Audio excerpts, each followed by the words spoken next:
To my YouTube channel. So आज एक नई वाली मैराथन के साथ होप सो कि आपको लास्ट वाली मैराथन समझ में आई होगी। सो फर्स्ट क्वेश्चन है, our teacher ask student to predict what will happen when a seed is kept in a sealed container without air. अगर एक सील्ड कंटेनर के अंदर रख दिया जाए सीड को तो क्या होगा। और ये वाली स्ट्रैटेजी जो है वो किस चीज़ पे डेवलप कर रही है, मेमोराइजेशन स्किल, मतलब ज़्यादा सोचने की जो स्किल होती है उस पर, साइंटिफिक इंक्वायरी है, ड्राइंग स्किल है या लैंग्वेज स्किल है। ड्राइंग स्किल तो नहीं है इसके अंदर, ना ही लैंग्वेज है बोलने वाली। सो अगर क्या होगा कि अगर हम एक सीड को सील्ड कंटेनर के अंदर रख देते हैं बिना एयर के, so that would be the scientific inquiry, है ना, साइंटिफिक इंक्वायरी है।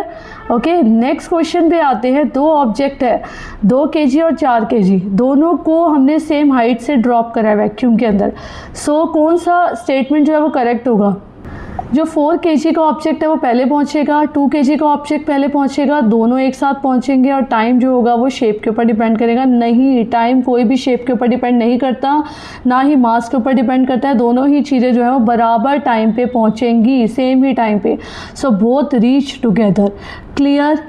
नेक्स्ट क्वेश्चन, क्वेश्चन नंबर 3, कौन सा एक केमिकल चेंज है। सो केमिकल चेंज का क्या मतलब है। केमिकल चेंज होता है इरिवर्सिबल और फिजिकल चेंज होता है रिवर्सिबल। क्लियर, ठीक है। और केमिकल चेंज होता है इरिवर्सिबल, जिसको आप बदल ही नहीं सकते। सो मेल्टिंग ऑफ आइस जो है वो क्या है, फिजिकल चेंज है क्योंकि वो बदल जाएगा। बॉइलिंग ऑफ वाटर, उसको भी आप फिर से बॉयल कर सकते हैं, बॉयल करके वेपर में बदला, वेपर को आप इकट्ठा करके फिर से पानी में कन्वर्ट कर सकते हैं। Yes, condensation correct. Breaking of glass, glass फिर से जुड़ जाएगा।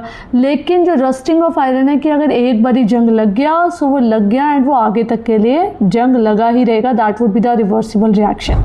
Okay, so next question is the major function of the stomata in the leave. Stomata का जो मेजर फंक्शन है वो क्या है।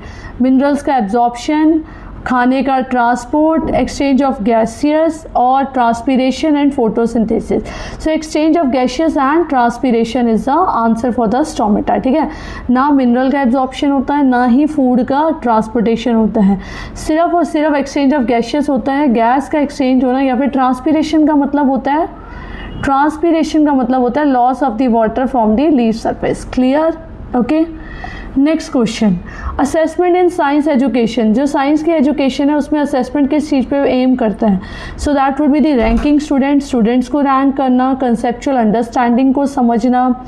ठीक है, प्राइमरी जो मेन एम है साइंस की एजुकेशन का उसका क्या है। या फिर पनिश करना है तो बिल्कुल ही गलत है। कंप्लीट करना रिकॉर्ड्स, नो।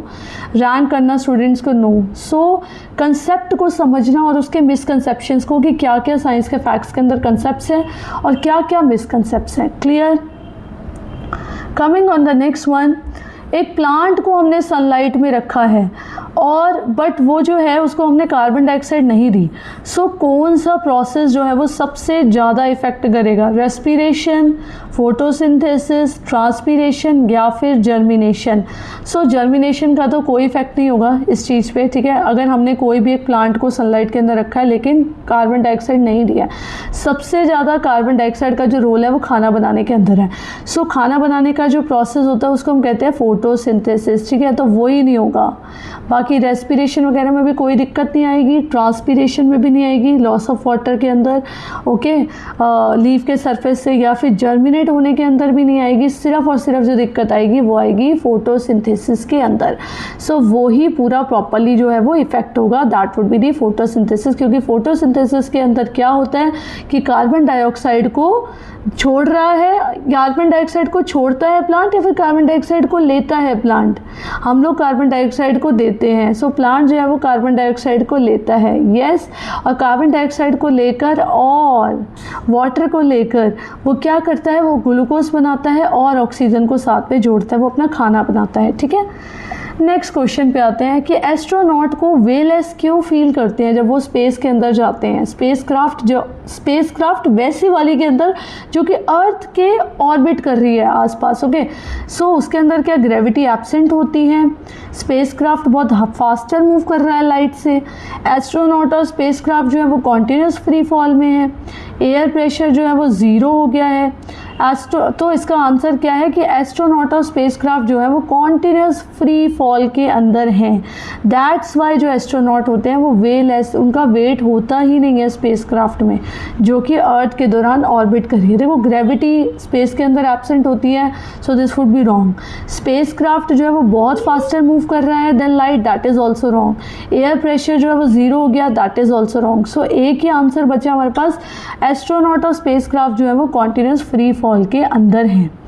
नेक्स्ट, अगर क्लोरोफिल जो है वो लीफ में एब्सेंट हो जाएगी तो प्लांट जो है वो मेनली किस चीज़ के लिए मतलब अनेबल हो जाएगा? रेस्पायर, सांस लेने का तो कोई रिलेशन है ही नहीं, सांस लेने का किस पे? रेस्पायर करने का तो कोई रिलेशन नहीं है क्लोरोफिल के साथ, यस। सो पानी को एब्जॉर्व करना वो भी रूट्स के थ्रू हो रहा है।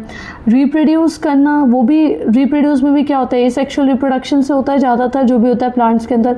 सो बेसिकली वो फोटोसिंथेसिस नहीं कर पाएंगे, क्योंकि अभी मैंने बताया फोटोसिंथेसिस के अंदर carbon dioxide plus water in the presence of chlorophyll and sunlight, yes. तो वो क्या बनाता है? ग्लूकोज बनाता है प्लस ऑक्सीजन बनाता है, ठीक है। ग्लूकोज का मतलब हो गया खाना बनाना, ठीक है। क्लियर हुआ यहाँ तक? सो सबसे ज़्यादा दिक्कत आएगी फोटोसिंथेसिस को परफॉर्म करने में। नेक्स्ट क्वेश्चन, कौन सी जो गैस है वो लाइम वाटर को मिल्की कर देती है? तो लाइम वाटर क्या होता है? CaOH2, okay. So lime water को मिल्की कर देना मतलब अगर इसके अंदर मैं क्या डालूंगी? ऑक्सीजन डालूंगी, कुछ नहीं होना, नाइट्रोजन से भी नहीं होना, ओके। मिल्की का मतलब है, मिल्की है तो वो CaCO3 का प्रोडक्शन हो रहा है, ठीक है, कैल्शियम कार्बोनेट का। सो इसके अंदर कार्बन डाइऑक्साइड डलेगी, यस, तभी तो कैल्शियम कार्बोनेट बनेगा, करेक्ट। सो कार्बन डाइऑक्साइड डलेगी, that's why it will convert the lime water to the milky. अगर कैल्शियम हाइड्रोक्साइड के अंदर कार्बन डाइऑक्साइड डलेगी तभी वो उसको मिल्की में कन्वर्ट कर पाएगा, that would be the production of calcium carbonate. अगर मिल्की का मतलब है कैल्शियम कार्बोनेट का प्रोडक्शन होना। नेक्स्ट क्वेश्चन, जो प्लेन मिरर के थ्रू इमेज, मैंने प्लेन मिरर के थ्रू पहले बताया था, जो प्लेन मिरर होता है उसमें जैसे अगर ये प्लेन मिरर है, ये आपकी क्या है? ऑब्जेक्ट है, और ये आपका इमेज है, तो दोनों बराबर डिस्टेंस पे होंगे, दोनों ही बराबर हाइट पे होंगे। अगर यहाँ पर है तो दोनों ही बराबर जो है वो हाइट पे हैं। और एक और चीज़ होती है कि अगर ऑब्जेक्ट जो है वो लेफ्ट हैंड दिखाएगा तो इमेज के अंदर उसका राइट हैंड दिखेगा, that would be the lateral inversion, ठीक है। अब वो कह रहे हैं कि इमेज कैसे बनती है? सो इमेज बनती है वर्चुअल और इरेक्ट। रियल इमेज का मतलब हो गया जो कि स्क्रीन के ऊपर आप ऑब्टेन कर सकते हैं, पर वर्चुअल इमेज को आप स्क्रीन के ऊपर ऑब्टेन नहीं कर सकते। और वर्चुअल के साथ हमेशा आएगा इरेक्ट, एंड रियल के साथ हमेशा जो बनेगी वो उल्टी इमेज बनेगी, that would B inverted. Virtual का हो गया जो सीधी बन रही है, करेक्ट, ओके। और अभी हम लोगों ने 10 क्वेश्चंस करे हैं। अगर आपको ये सारे समझ में आ गए हैं 10 क्वेश्चंस, और अगर आपको पहले के भी समझ में आ रहे हैं, सो आप इसको रोज़ एक बारी प्रैक्टिस कीजिए। और एक मैंने एवरीडे सीरीज़ भी स्टार्ट करी है इसकी, साइंस की, क्योंकि एग्ज़ाम्स तो कमिंग बिल्कुल बहुत ही पास में है, सितंबर में, तो आप लोगों को करना ही है, अच्छे से तैयारी करनी है, ओके। एंड अगर आपको ये वीडियो समझ में आ गई, इसको लाइक कर देना एंड शेयर भी करना जो सीटेट की तैयारी कर रहे हैं उनके साथ, और मेरे चैनल को सब्सक्राइब करना। यहाँ पे सैटरडे संडे को मैराथन होती है सीटेट के मैथ साइंस की, और रोज़ आपको क्वेश्चंस मिलेंगे सीटेट के साइंस मैराथन के एवरीडे सीरीज़, ओके। सो मिलते हैं नेक्स्ट मैराथन में, बाय।